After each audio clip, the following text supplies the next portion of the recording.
morning, world. This is Steve Rao, the host of Pod TV's World Edition, soon to be part of the Roku TV network.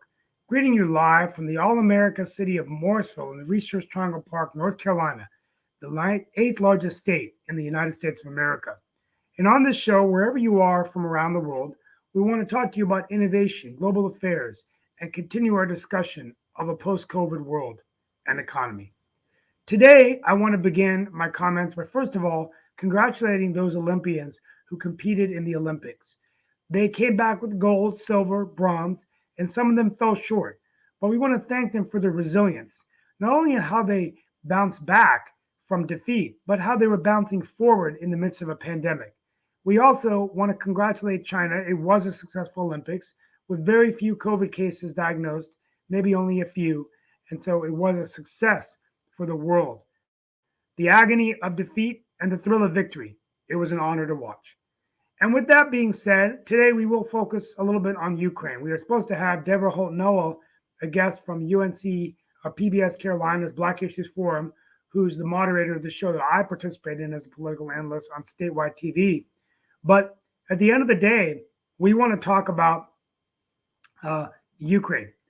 Today, as we speak, President Putin has already ordered Russian troops into two separate provinces in Ukraine. And it looks like the invasion is on its way or will be very soon. Now, as I said yesterday, to paraphrase my concerns, there's been a lot of talk about democracy and recession. We have seen this with democracies disrupt and decay, not only in the United States, but around the world, whether it's Venezuela, Tunisia, Hungary, Turkey, Afghanistan. The list goes on and on. But this would really accelerate that theory that there's a recession in democracy, because it would show that autocracies can invade weaker countries and can expand their territories. As I said earlier, this is very dangerous for the world order. If you look at other invasions, whether it's our invasion of Panama or Guatemala in the 1950s, whether it's Czechoslovakia, Hungary, the Soviet invasion of Afghanistan, other foreign invasions, they have really been more respectful of international treaties. And except for the invasion of Kuwait, hasn't really been, in the first Gulf War, a country invading just to expand its territory, which really violates the whole doctrine of Pax Americana, that we're going to respect independence and sovereignty and freedom.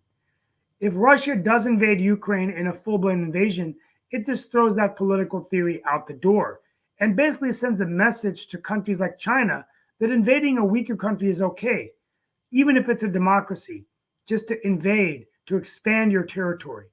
I believe this is very dangerous for the future of our world order, and it really changes the game in terms of our alliances. What will the world look like if there's an alliance between Russia and China? And how can we survive in a world where we're no longer valuing democracy and autocracy and dictatorships are the rule of the day? We thought we would finish this when we defeated Hitler, but we can see, just as in the Star Wars movies, the evil empires and those dictators will rise again if we don't fight for democracy. I guess in the last Star Wars series, they called it the New Order, which was basically the First Order, which was sort of the next era of dark dictatorship after Darth Vader died. So to me, my analogy of the day is dictatorship is back on the rise. Democracy is in a serious recession, and we need to have that analysis today. So we have with us Chris Gricko, who served in the military and in the Air Force as a lieutenant colonel, and Mark Lee, our co-host and producer. And We've also got Sasha Starr as well, because you mentioned Ukraine, and we've got Sasha Starr, and actually he and Chris will be starting a new show later on this morning, like in less than an hour or so. So they'll be talking about international politics as well. And that show, I think, is going to be a weekly show. Is that correct, Sasha? That it'll be a weekly show? And it'll be could be either weekly or bi-weekly. We'll have to figure out that, because there are just too many things are happening right now. So, and also half an hour is, I'd rather go for 2.5 hours, but let's start with half an hour. We'll see what's happening. That makes sense, and yeah, it'll be interesting to see. Who knows? It may even grow into a daily show, or maybe. But now Sasha's going like, "No, don't do that, Mark. Don't do that to me. I'll go with a week or every other week." By along those lines. By the way, sometimes, Steve, when we talk about things going on in the world, and we sometimes talk about the billionaires of the world, whether they're going out into space like Elon Musk and Jeff Bezos and people like that, we sometimes forget that they sometimes do some amazing things. And there was an announcement today by an African American billionaire that has decided to put his money where his mouth is, to use that expression and all of that. And that is the gentleman by the name of Robert F. Smith. He has been working overtime to ensure he does all he can to help create generational wealth for students of color. In matter of fact, in 2019, he paid off the student loan debt for the entire graduating class of Morehouse College, eventually extending that debt payoff to the students' parents as well. And then in 2020, he donated $50 million to the to his Student Freedom Initiative to support the STEM students, and that was to get folks more into the STEM folk opportunities around like technology and things along that nature. And then in 2021, he launched the One Stock, One Future initiative, which may be interesting to people that are in the investment space, like Sasha, because that was aimed at creating 1 million Black and Latinx youth shareholders and investors. He then gifted students, staff, and faculty members from New York, New Jersey's Eagle Academy College Prep Network with a total of 15,000 shares of stock, naming the 2019 Morehouse grads whose debt he paid off as partners in the gift.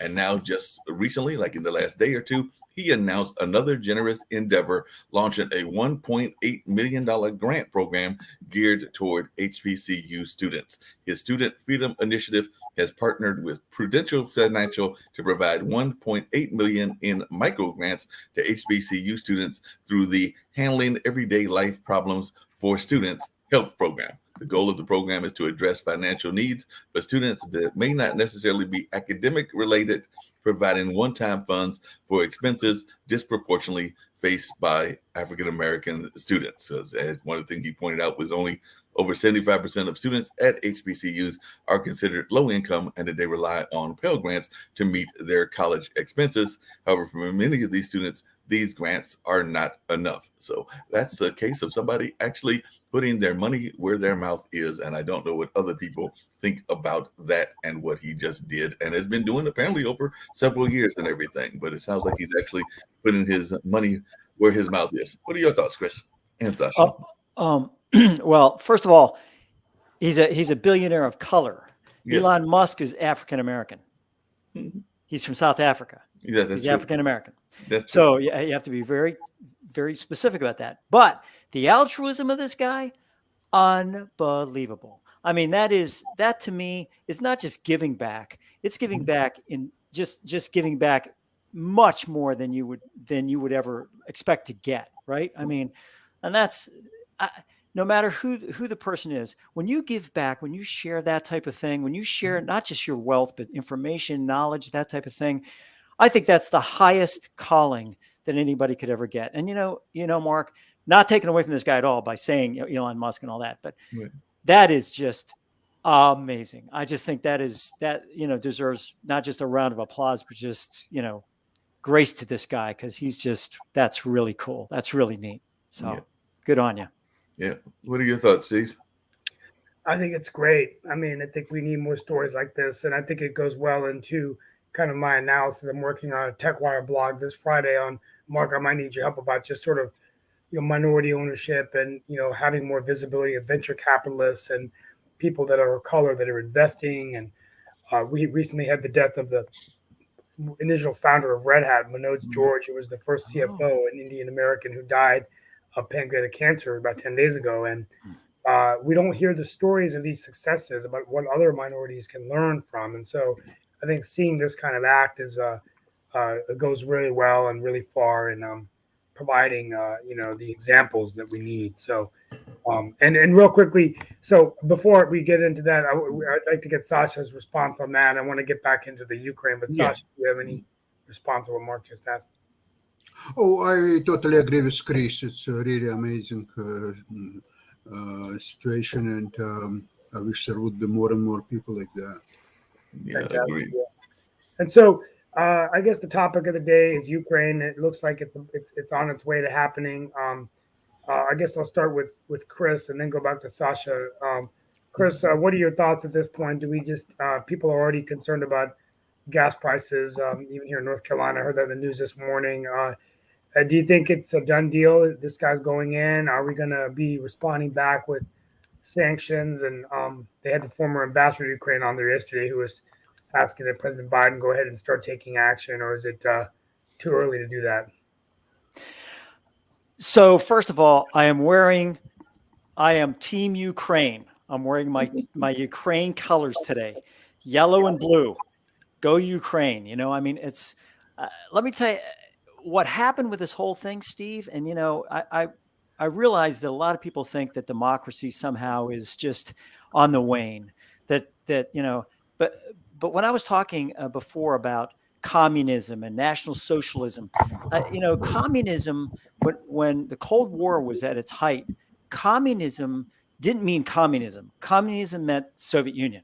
Now, in other words, the ideology was placed with a people or with a person. Nazism, automatically Hitler. That's National Socialism. But there is National Socialism going on in Europe that has nothing, you know, it's not Nazism per se, but it is National Socialism. Same with communism. There's communism happening, but it's not necessarily, you know, Soviet communism. It's that type of thing. So what's happening is first of all, he's going in, as I said, when I think it was the first time I was ever on the show, as I said, when I first, it's a done deal. This guy is invading. He is going in with force, period. You can talk and you can have your summits. You can agree a principle and whatever else. Putin is not going to back down ever, ever. He will never back down. You have got to push him back, but you can't sit there and say, you know, we're going to put sanctions on you. He could give a hoot in heck about sanctions. In 2014, Obama and Biden, the team, you know, Mr. and Mr. Team Peace, they decided that they were going to basically give him Crimea.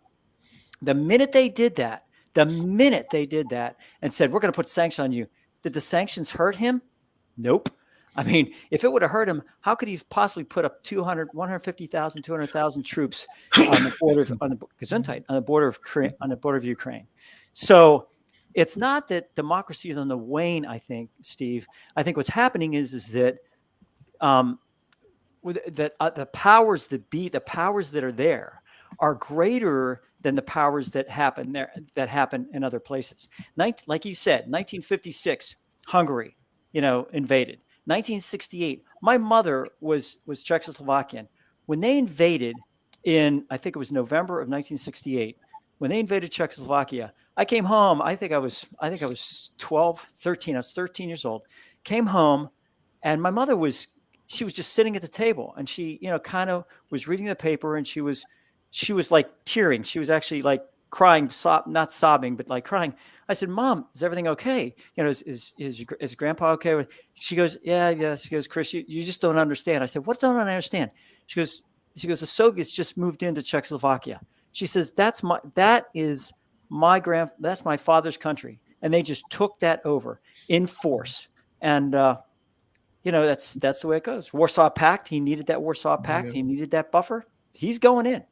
So speaking of going in and everything, it looks like some of the governments surrounding, and I'd love to hear what Sasha's thoughts about this are as well, have already started to take action against the going in, because Germany has taken steps to halt the process of certifying the Nord Stream 2 gas pipeline from Russia, and that was actually announced earlier today by Chancellor Olaf Scholz, as the West has apparently started taking punitive measures against Moscow over the Ukraine crisis. So are things like this going to be effective, or is, like Chris said, it's going to happen regardless of what these European countries and might even what Biden is going to be doing as well? And apparently oil has neared $100 as the West prepares Russian sanctions. So are things like sanctions and going against the Moscow government in the sense of stopping a pipeline actually going to be effective in any form or fashion? Sasha.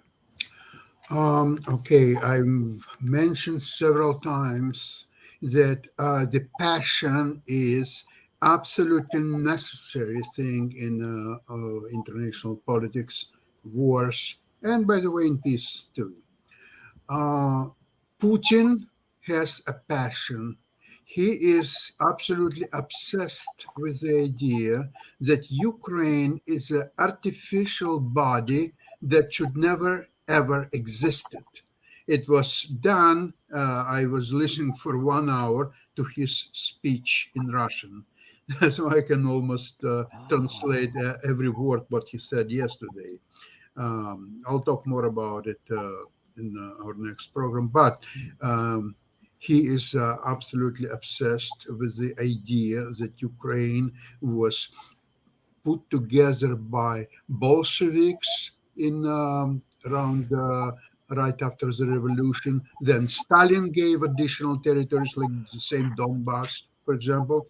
And finally, Khrushchev was stupid enough to give Crimea to Ukraine as well. And I remember what he said earlier in another speech. Oh, he wrote essay where he insisted that actually Ukrainian and Russian people is exactly the same thing. There is no really difference. It's the same people. Now, I can argue that with Mr. Putin if an opportunity will ever present itself. Absolutely not truth. And with all that in mind, there is another interesting thing comes in, and why that's why the war will start really anytime now. The reason is that what's happened is that remember this republics, Donbass republics, there are parts, small parts, by the way, of the regions. There's a Donetsk region, there's a Lugansk region. So the republics, they have only roughly 1/3 of the territory. So I was listening just about 20 minutes ago before the show to interview by Maria Zakharova, who is a spokesman for um, the foreign Ministry of Foreign Affairs in Russia. And she was asked directly, would recognition of Russia concerns only these parts which are the so-called republics of Donetsk and Lugansk, or all the region, which is about twice as big or even 3 times as big as these territories? Uh, she smiled and says, well, you know, when two countries have a dispute about certain territory, okay? So to agree on something, they sit down, they have maps, and they draw the lines, and they discuss and negotiate and all stuff. Here is a situation of emergency. What Russia did is recognize these two republics because people are being killed. So we had to stop killings. Now, the next step, once killing stop, then we are going to talk about what are the actual borders and what we get, what these regions are getting. It's only 1/3 of as it was before, or all of this region. We'll figure that out. That's could be discussed. We never derailed our agreement to meet Mr. Biden, and that's fine. Although Putin said yesterday in his speech that Russia is no longer interested in any talks with Macron or all the other clowns except Biden, because the decision-making process is with Mr. Biden, with Washington, with the United States. All other countries are clowns and should not be even taken into consideration. So now we have very belligerent, very obsessed person in charge of Russia. He can get anything what he wants. The Russian parliament already ratified this. Essentially, it's de facto were Russian territories anyway you look at it.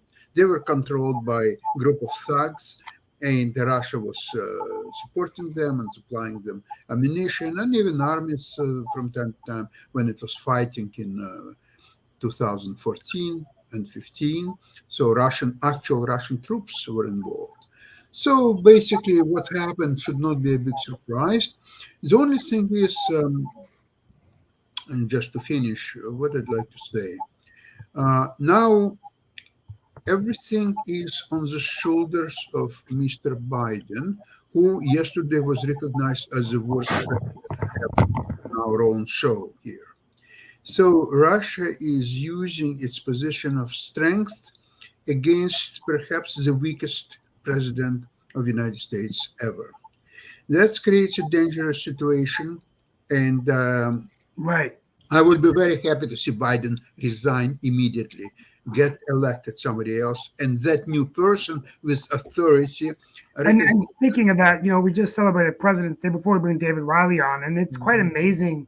I missed the last 30 minutes of both segments because I go to bed. I fall asleep at 10:30. But the LBJ documentary on CNN, and how ironic it was that he was a president that got so much done, but towards that tail end, Vietnam just drained him, and he just was so depressed and down that he was a president that wanted to give money to the poor and help the young of America, and then they were just bringing back thousands of soldiers in body bags, and even Bob Schieffer was, had been a reporter in Vietnam and just was so emotional about how he interacted with the troops back then and was doing his part as a journalist. But the point I'm trying to make is, Johnson came on TV and shocked the nation when, in the middle of an address, he just said he talked about the presidency and the importance of it, but then he says, I will not. I will not seek nor will I accept my party's nomination for president. And nobody knew he was doing that, and everyone was just shocked, right? And 1968, when you look back at the year, it was just a crazy year. I mean, King was assassinated, and then Bobby Kennedy was assassinated, and then Johnson resigned the presidency. And I looked at 68, saying it reminded me a lot of the last year in the U.S. With the insurrection on the Capitol and everything. So maybe you're right. Maybe that's the right thing for Biden to do. But the question becomes, who would step in to become the president? Kamala Harris. I don't know if that's the best thing for the country at this point. But I think probably the best choice of Democrats at this time would be Hillary Clinton. She's a very smart woman. She understands the world politics. She's experienced.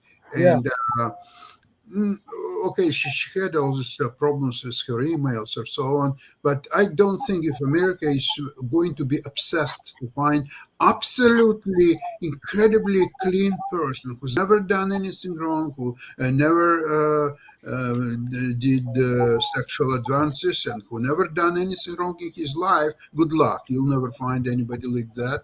And also, I'm going to tell you something, that the situation today for America is probably the most dangerous in all its history. I'll tell you why. Russia has advanced arm devices.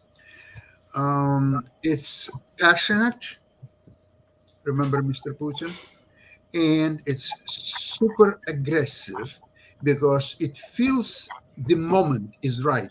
The West is not united. The US is getting weaker. China most likely will support Russia. I have my reservations about that one, but still, that at least they count on it publicly. And you see, if before we were talking about that Putin perhaps is bluffing, so now here comes time to call his bluff. And now, yesterday, Putin proved that he is not bluffing. He's very serious to recognize these two territories and insisting through Maria Zakharova today that actually we are not talking about only these two territories, but whole regions. And once you get all regions, but you can get these regions only by war. You will not get them without fight. Now the fight is coming up. So is the U.S. in a position to wage a war against Russia? U.S. citizens will have to answer that question. I cannot really say. But if U.S. is not ready for war against Russia, it has to retreat now. It has to understand that Putin, like they believe, was not bluffing. He was for real. So in order to avoid war, but then comes the question about then why U.S. has spending trillions of dollars on its army around the world or so on. It cannot fight anything really. Right. It couldn't prevail in Iraq or Iran or sorry Afghanistan and all this. I mean, it doesn't make so. If you cannot succeed with Iraq or Afghanistan, how you can succeed against Russia? I mean, Right. it's a mockery. It's a complete. Interesting So portion of everything. you have to absolutely rethink your foreign policy. You have to get back, scale down, take care of U.S. But the U.S. nobody is threatening U.S. Only two countries are Canada and Mexico. Nobody else can threaten U.S. anyway. So it's so easy. But U.S. would, in this case, scale down. Now, if I'm wrong, and U.S. can have this imperial ambitions. Remember, empire has to expand. The moment the empire stop expanding, it starts going down. It's declining. So Russia is empire on a rise. It's expanding. And it will keep expanding. And I think once it will take over Ukraine, next one will be Baltic republics. Then next come Poland, and so on and on. And it's a very difficult to see. The problem is that Putin is in very good health. He can rule Russia for Yeah, another he has an athletic. 30 years. We have Dave Riley on board. Dave, thank you for being with us, and you had some comments to make, so please. Yeah, I'd love to hear your thoughts. Hi, thanks for bringing me in. You know, it's I can't go back to the start of the conversation. I think you're right in saying that Putin wants war. You know, and I think all the diplomatic attempts at the moment will prove futile.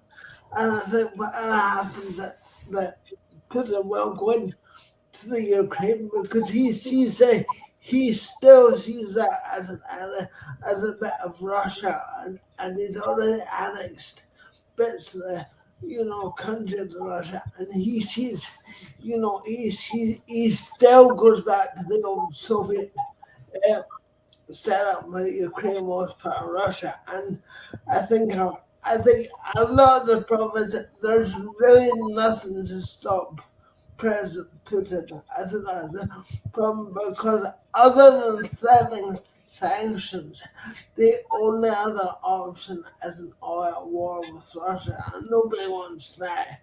Yeah, and I think the trouble with sanctions is, that Putin won't lose a wink of sleep, over that, and it's going to prove futile. But and he said he feels threatened by NATO. I just don't get that at all, and because there's no possibility of Ukraine joining NATO anytime soon. So I think that President Putin is going to go on trying to expand the empire and expand it, and my fear and my wonder is there's really nobody to stand in the way other than to offer to threaten sanctions, because the other alternatives to sanctions are too horrific for any of us to contemplate. So I think at the moment it kind of has a free pass to do it. Yeah, I'd like to just add that all of this is moot.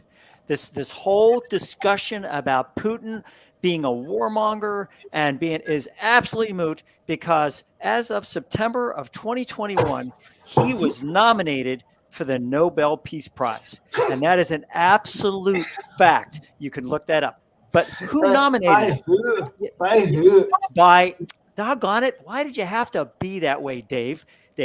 It was by the Russian parliament. Dadgummit, But hey, he was put in because they feel that he has done as much for peace as anybody else. I just want to throw that out there. So, hey, Chris, he's a good guy. Chris, since you're Wow. throwing out good guy things and everything, I've actually got two questions to ask, and one actually alludes to what both Sasha and David were saying. Is that let's just assume that he's dealing with in his own territory, meaning the former Soviet Union and all of that. But do folks over there in Scotland and England and other places need to be concerned? Because if he gets his old Soviet Union, will he try to expand into other parts of Europe? That was question number one and everything. And then the question number two that I had for you and everything, and this is actually coming back to another documentary that I heard about. Unfortunately, I haven't watched it yet.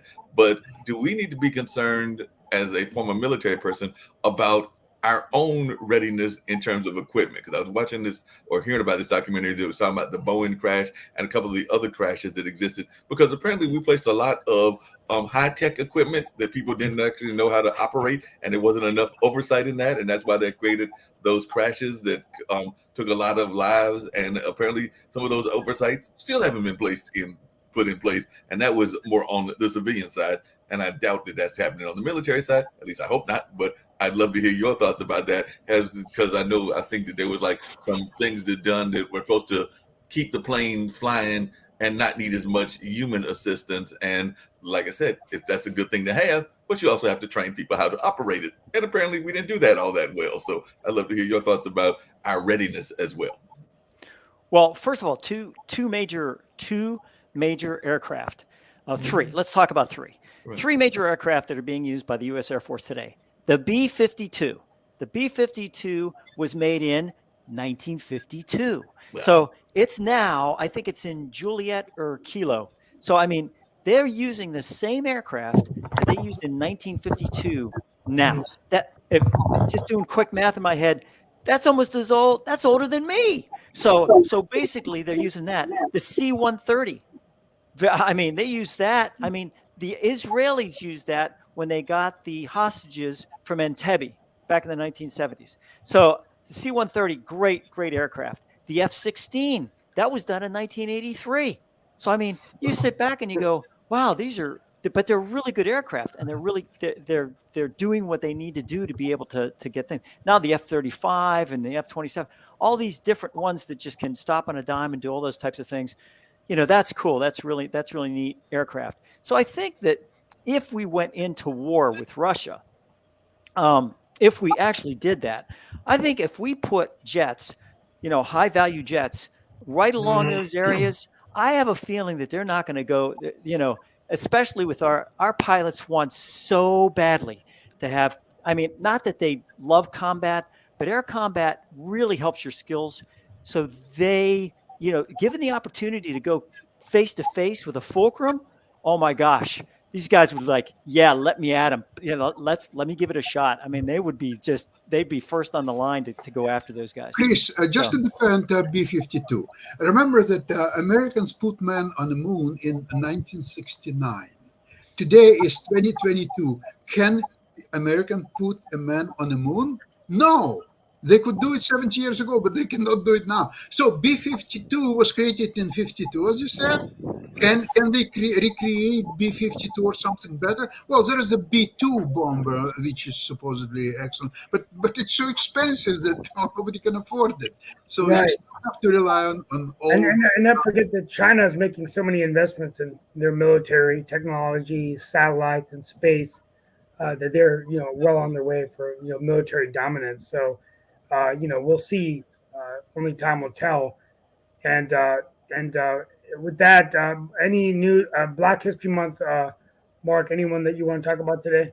I'll get to that in a second. By the way, and one of those people I may mention in a second because he was involved with that. You mentioned 68 and things along those lines. So one of those, like there was an attack on the government back then. There was an attack not as widespread, but that existed in 68, and there were several protests that existed, including, I believe, the Chicago conventions of 68. And Chris can correct me if I'm wrong, but there was definitely some trials that were going on during that time, including some circus trials that were happening. And that's actually one of the people that I'm going to mention and everything along those lines, which Chicago is 7. I'm sorry, it was Chicago 7.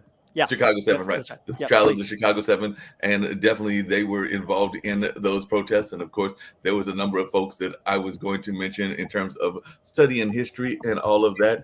And definitely, one of those was a member of the Chicago 7, because the Chicago 7 was some amazing folks and all along those lines. But one of the people I was going to mention is actually coming out of the world of sports. And then I'll get to the Chicago 7 person as well. But the one that I was going to mention and everything is none other than Jesse Owens. Jesse Owens was a great runner, and definitely, if you don't know the story of Jesse Owens and all that he did, I would definitely urge people to look at that. And he actually was standing up against some folks that were definitely very much reactionary, and I guess that's the best way to use some of the terms of folks that might have been in that whole Nazi period and everything along those. But Jesse Owens was a tremendous runner and all of that. And the other person I was going to mention, who actually at his trial was actually put in handcuffs, but was a great activist and a member of the Black Panthers and part of the Chicago 7, was none other than Bobby Seale. Bobby Seale actually then went and switched, because Bobby Seale then went on and became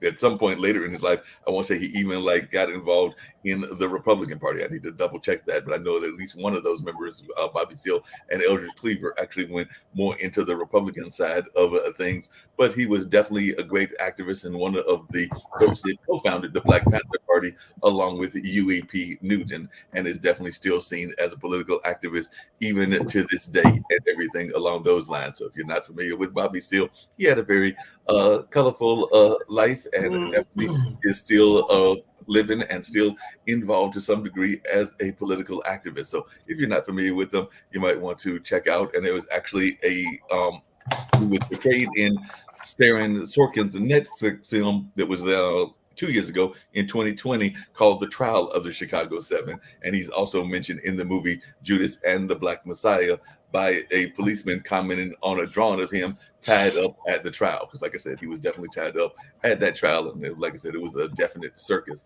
in that time and everything. I did have a quick question for Chris. Now that I've given a little bit of the Black history spotlight and everything, but my question for Chris is something that Sasha said, which is about Hillary. And we have this chain of command. So how can we even get to Hillary unless we just had an effective resignation of everybody? Because I remember back then when Reagan took office and everything, Alexander Haig, who I think was fifth in charge or fifth in command, claimed that he was in charge, even though he was nowhere near the quite lineup. I mean, he was in the succession, but he was further down because it has to go president, vice president.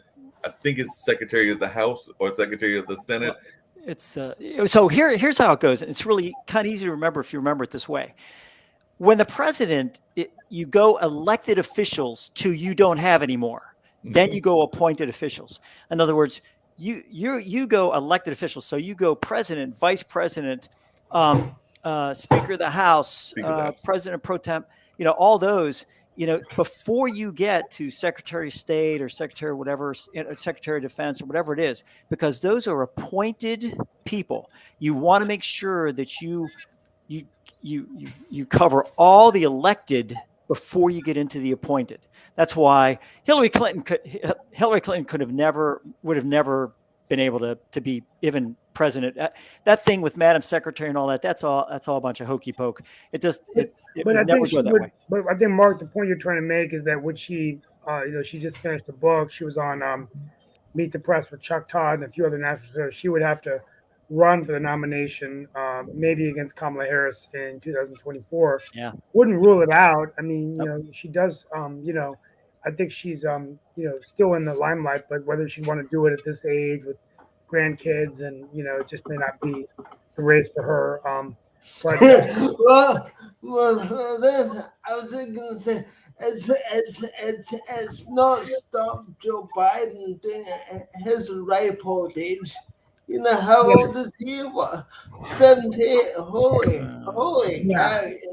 I think eventually we'll have younger presidents, and we just have to. I wish Condoleezza Rice would. Yeah. Now, run. Speaking of presidents, she was on Fareed Zakaria last Sunday, and I was going to close with that. And she was really amazing. She's sort of National Security Advisor, then Secretary of State. And she met Vladimir Putin when he was the deputy mayor of St. Petersburg. And she said she met a very quiet, reticent, shy mayor.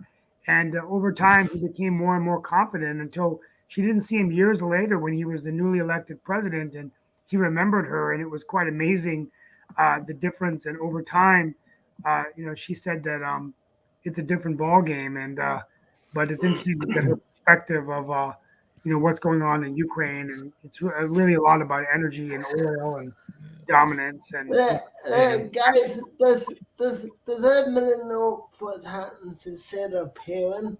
Because she was pretty scary, and she's still doing the rounds. Well, Yeah, one she's of the things yeah, she's suing. she tried to sue the New York Times, and I think Yeah. that case just recently got tossed out and everything. I'm going to double check that while I'm actually going to mention another thing that just came up recently and everything along those lines. But just today, actually within the last few minutes and everything, the 3-man convicted of murder in the Ahmaud Arbery fatal shooting have been found guilty of federal hate crimes Oh yeah, for absolutely.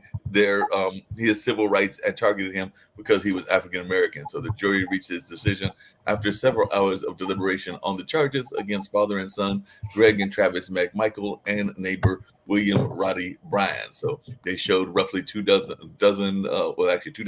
text messages and social media posts in which Travis McMichael and Bryan used racist slurs and made derogatory comments. And the FBI wasn't able to access Greg McMichael's phone because it was encrypted. So maybe you need to encrypt your phone if you're going to be doing crazy things and all along those lines. But definitely does look like they have been found guilty, and it'll be interesting to see whether there's any reaction from parts of the community about that. So I don't know if anybody here has any thoughts about their being found guilty after they were found guilty of the murder as well. Hey, go. They've been found guilty by a jury. They're guilty. The bottom. I mean, Nick is the lawyer here, but the bottom line is that I was on a jury. I was on a not a grand jury, an actual jury of for drug dealers, and in Baltimore, a federal case. And let me tell you something. That is the hard. I don't know whether any of you have been on juries before, but let me tell you, it's the hardest thing in the world to sit there, and you get the evidence, you do whatever, you listen to it, and you do your best. So I'm sure that they probably had their internal discussions on that jury. But the bottom line is that these guys, I mean, they overpowered this guy, they killed him. I mean, they literally murdered him. I mean, they're going to serve time in prison, and a long time in prison. And boy, I'll tell you, I would not want to be them in prison. That's not going to be a fun time for them. No, not at all. You do not want to be part of that group at all.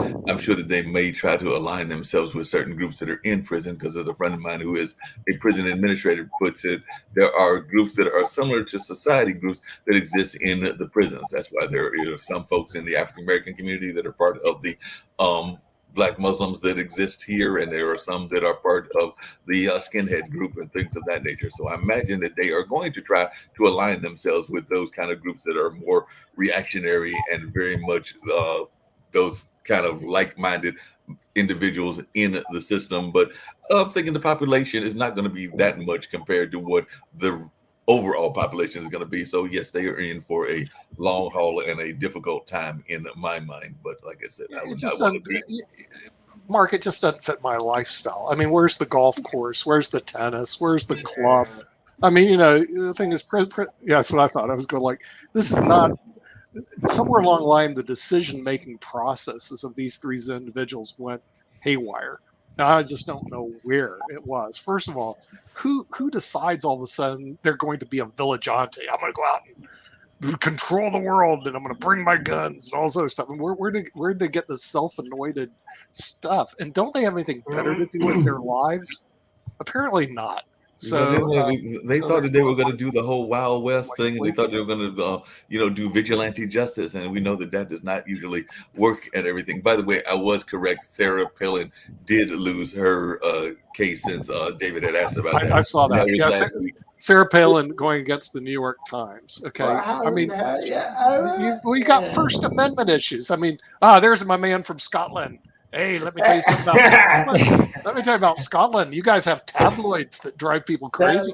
You even drove your royals out of your community.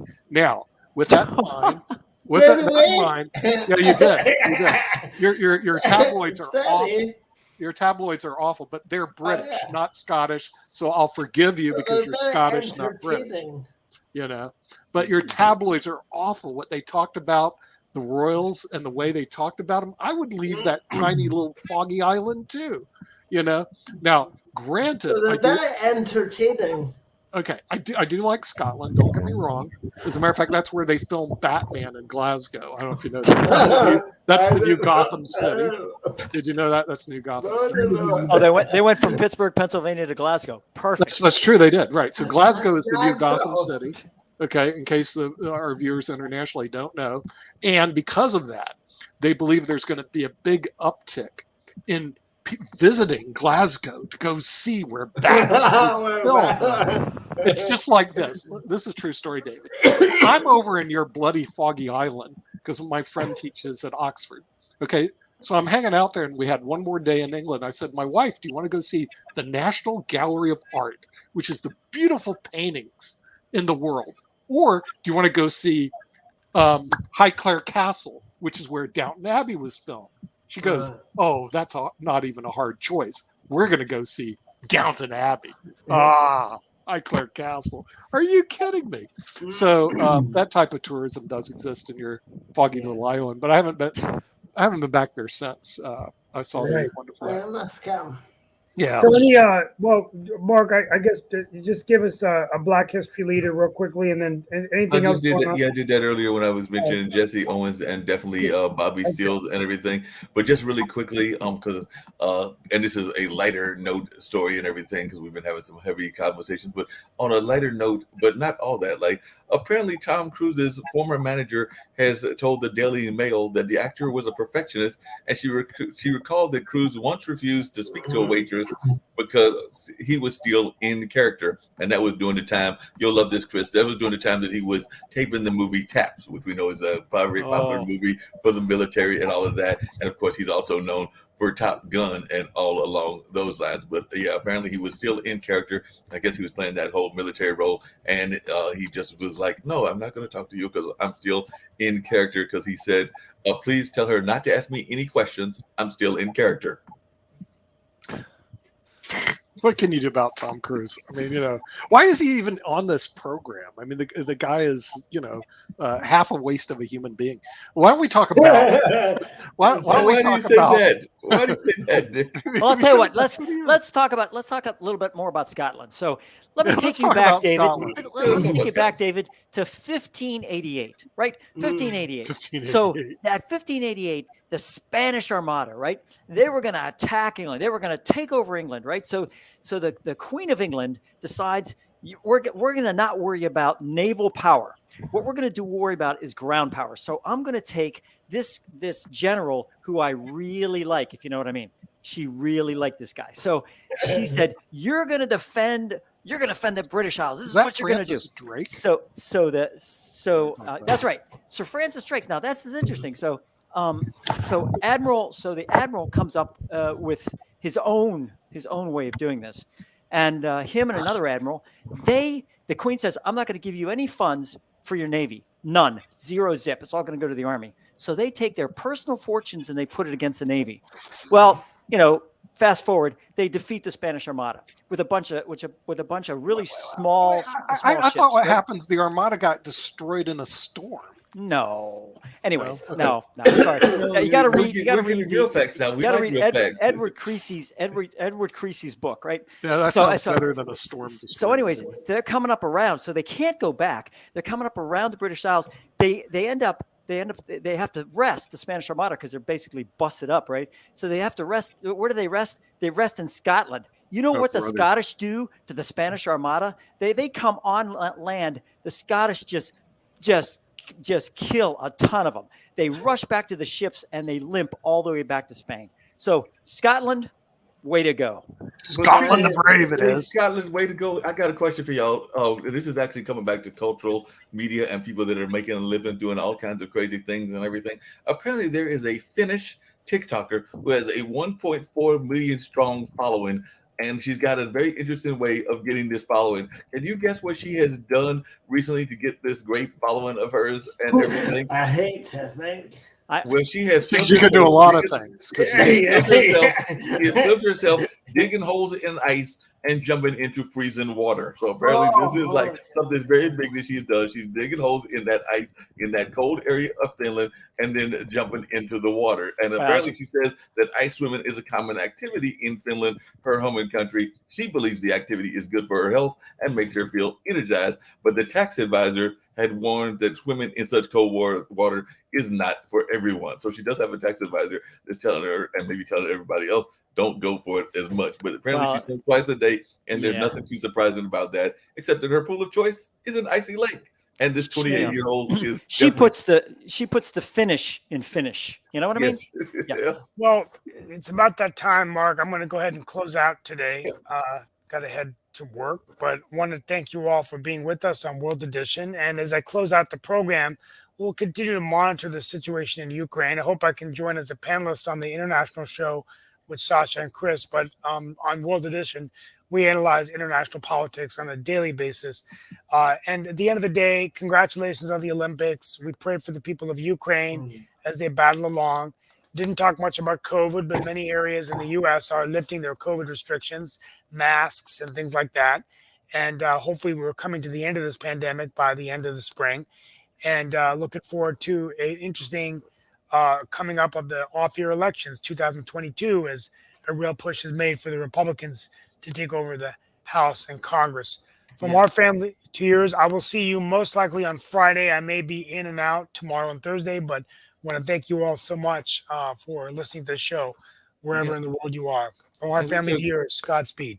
Yeah, definitely. It looks like we still got a few more minutes to go. And speaking of COVID, and I know that that's one of Nick's favorite topics. And of course, we are going to have that international show with Chris and Sasha in just a few minutes. But apparently, Hong Kong is struggling with its worst COVID-19 outbreak since the pandemic began. And they said that they're going to test every one of its 7.5 million people for the coronavirus 3 times next month. So I guess that kind of goes to what you just said, because they said that earlier today on Tuesday. So I guess that goes to the fact of what Nick has been saying for a while, which is that we are not out of this pandemic, and the Canadian Parliament, coming back to what is Sasha's area, voted on Monday in favor of maintaining the emergency powers that allowed police to clear the blockades of truck drivers who were protesting the country's COVID-19 restrictions. And players attending the NFL's Scouting Combine won't have to stay in a bubble as originally ordered after organizers loosened regulations on Monday after getting blowback for strict COVID-19 rules issued over the weekend. So that sounds like a mixed bag, because on one hand, we got Hong Kong that's going to test all of their people, and then we got the scouts in the NFL and everybody, well, the NFL itself, not going for a bubble. So it sounds like that's some confusing news. What are your thoughts, Steve? I mean, Nick, just really quickly as we find the show. I was just going to say, if you don't mind, Mark, there's been some big changes in the COVID rules of the last few days. And the British government, Boris or Bojo, is come under a lot of flack for relaxing the COVID rules, because yesterday he virtually announced the end of the COVID pandemic and end of the rules and the mask filling and everything, and everybody's pretty sure it'll come back to bite him. And I think the worst thing of all is he's stopping mass testing. He's stopping free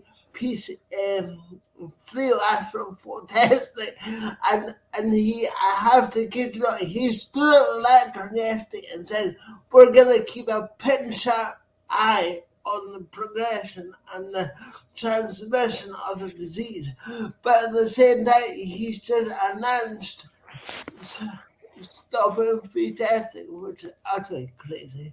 So so I don't know what they've done in America, but here they've totally relaxed all the rules, and I think it'll come back to bite them.